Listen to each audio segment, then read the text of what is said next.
Assalamu alaikum dear students. Hope so all of you will be fine and doing well.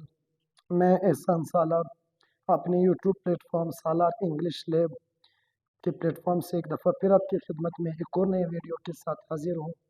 जिस तरह मैंने आप students के साथ प्रॉमिस किया था कि जो मेरे स्टूडेंट्स या जो बाकी लोग हैं जो रिमोट एरिया से बिलोंग करते हैं और वो एक्सेस नहीं रखते हैं ट्रेडिशनल क्लासेस के लिए, तो उसके लिए मैंने अपना एक प्लेटफॉर्म यूट्यूब चैनल लॉन्च किया था जिस पे मैं अपने लेक्चर्स ऑनलाइन अपलोड करता हूँ।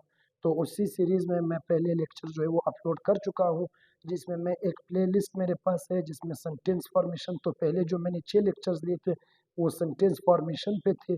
उसी सीरीज़ में आज हमारे पास एक नया टॉपिक स्टार्ट हो रहा है टेंसेस के नाम से।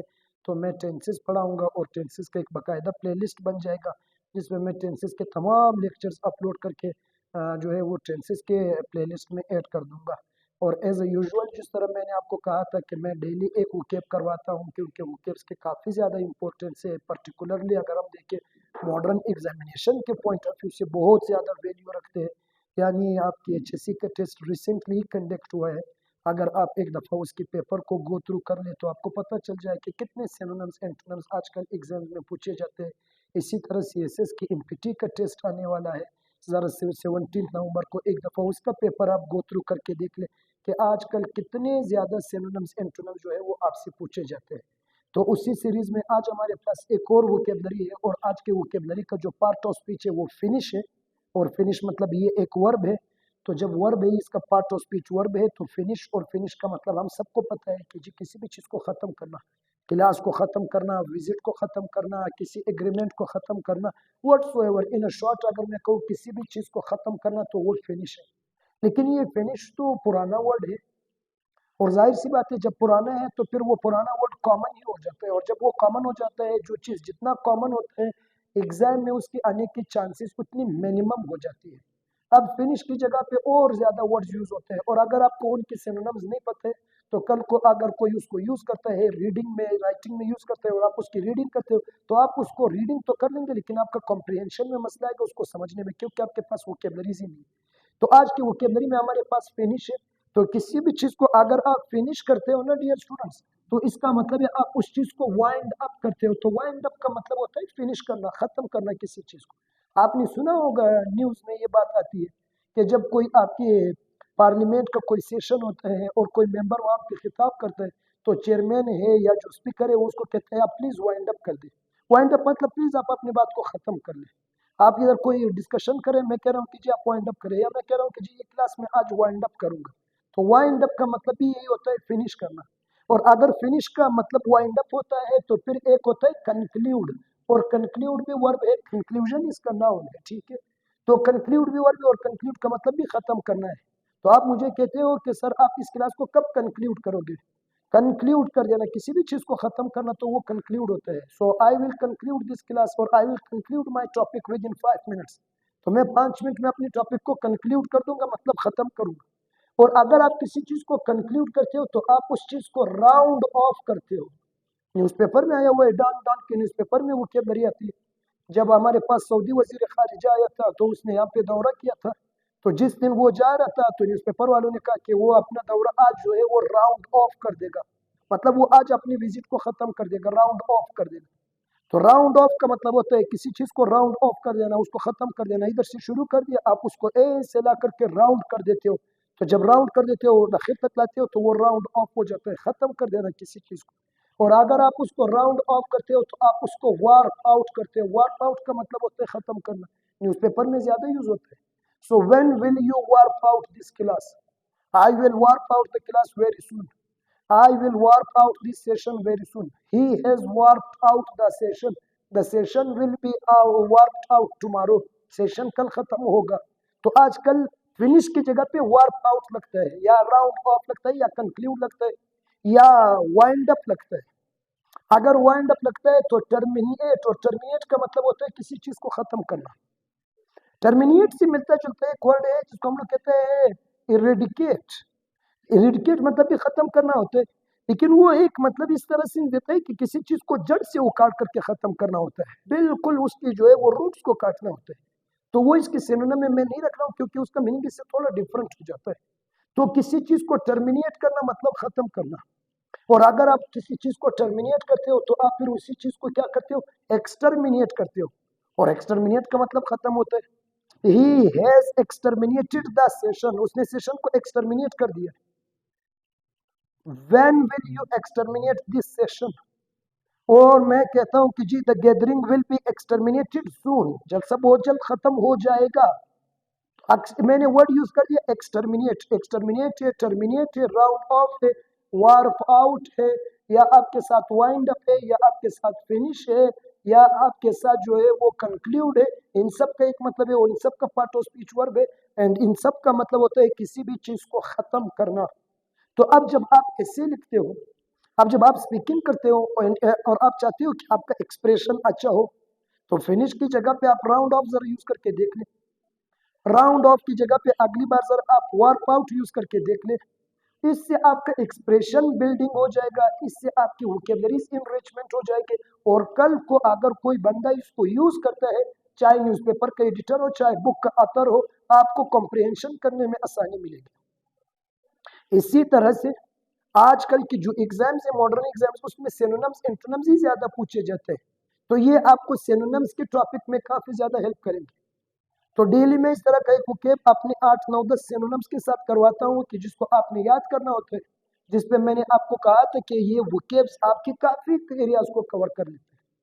तो आई होप सो कि आज की जो वोकेबलरी है वो आप याद करेंगे। आई होप सो कि आप इसको जो है वो रियल लाइफ में आप इसकी मैनिफेस्टेशन करेंगे, आप इसको यूज करेंगे। और जितना आप इसका मैनिफेस्टेशन करेंगे, to be very honest with you, उतना आपका एक्सप्रेशन बिल्डिंग अच्छा होगा। तो ये आज की वोकेबलरी थी। अब हम जा रहे हैं अपनी दूसरी टॉपिक की तरफ। और दूसरा टॉपिक एज यूजुअल जिस तरह ग्रामर का होता है, और ग्रामर के टॉपिक में मैं पहले 6 लेक्चर्स दे चुका हूँ फॉर्मेशन ऑफ सेंटेंस पे। अब के जो लेक्चर्स मैं शुरू कर रहा हूँ, जिसका एक डिटेल सीरीज आपके पास आएगा अपना प्लेलिस्ट टेंसेस के नाम से। तो अब आगे मैं आपको टेंसेस ही शुरू करवा रहा हूँ। तो टेंसेस जब मैं आपको करवा रहा हूँ, तो सबसे पहले नंबर पे हमारे पास जो टेंस है वो कौन सा है, वो है प्रेजेंट का कॉन्टिन्यूस टेंस है। प्रेजेंट का कॉन्टिन्यूस टेंस।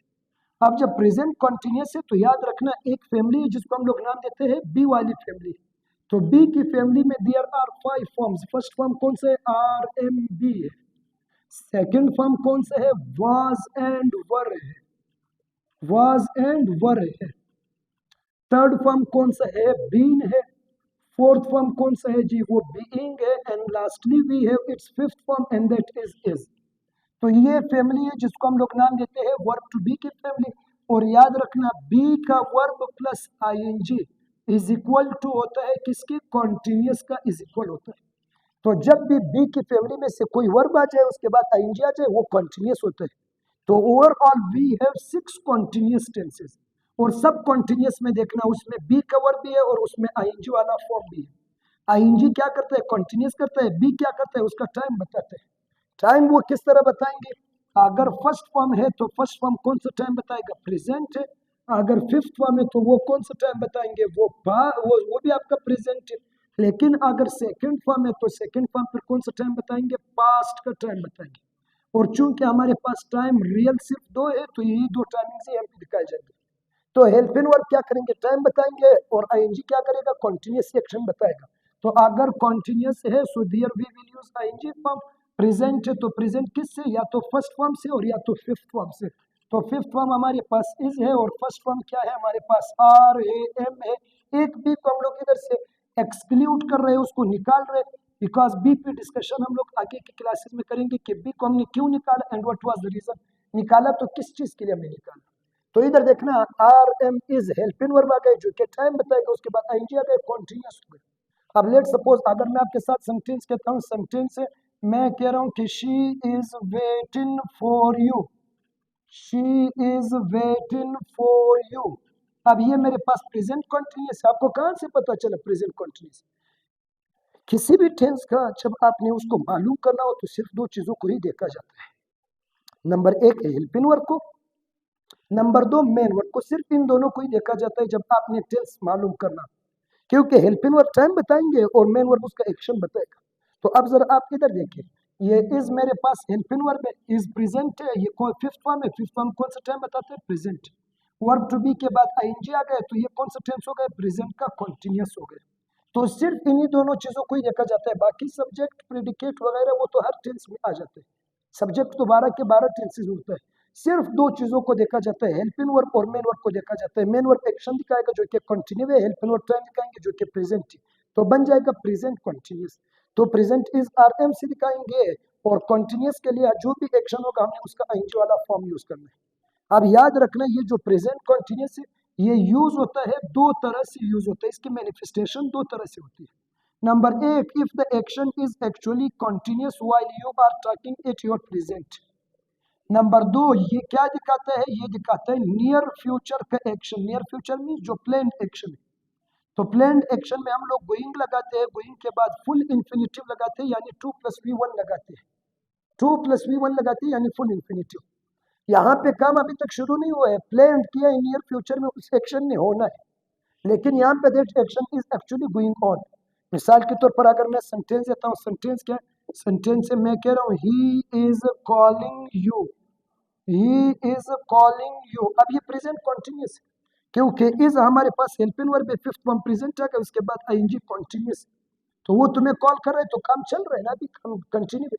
लेकिन यहाँ पे क्या हो जाएगा, वो तुम्हें कॉल करने जा रहा है तो ही इज आ गया, फिर उसके बाद गोइंग आ गया, फिर जो भी एक्शन है 2+V1 लगेगा, so he is going to call you, वो तुम्हें कॉल करने जा रहा है।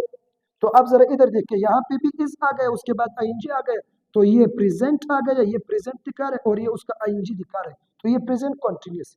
यहाँ एक्शन चल नहीं रहा है लेकिन उसने प्लान किया, लेकिन यहाँ एक्शन चल रहा है। ही इज टेकिंग फूड, वो खाना खा रहा है, he is going to take food, वो खाना खाने जा रहा है। ही इज टेकिंग क्लास, वो क्लास ले रहा है, he is going to take class, वो क्लास लेने जा रहा है। He is offering prayer, he is going to offer prayer, वो नमाज पढ़ने जा रहा है।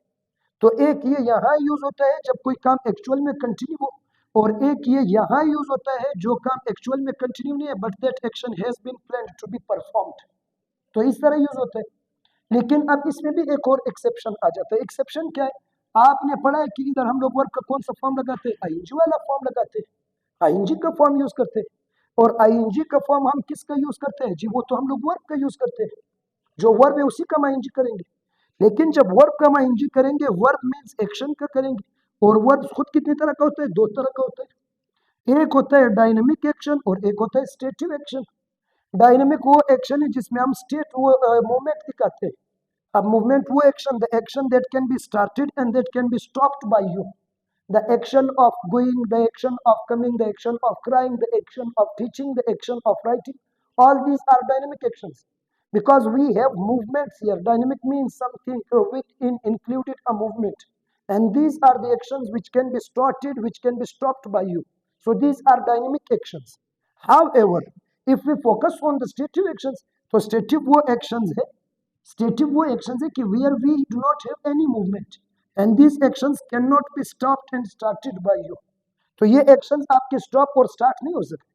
अब जब नहीं हो सकते, लेट सपोज इफ आई से नो, इफ आई से love, like, hate, believe, remember, forget, अब इसमें कोई स्टार्ट और स्टॉप नहीं हो सकते।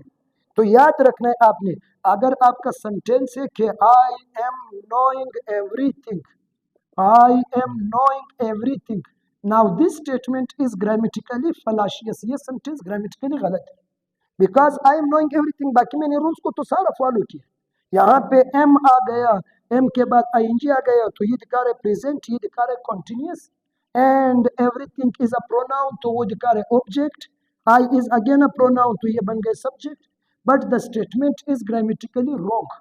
क्यों? क्योंकि जिसका आपने ठीक है आईएनजी लगता है, बिल्कुल लगता है, सारी कॉन्टिन्यूअस में लगता है, लेकिन आईएनजी जो आपने लगाना है वो वर्ब का लगाना है।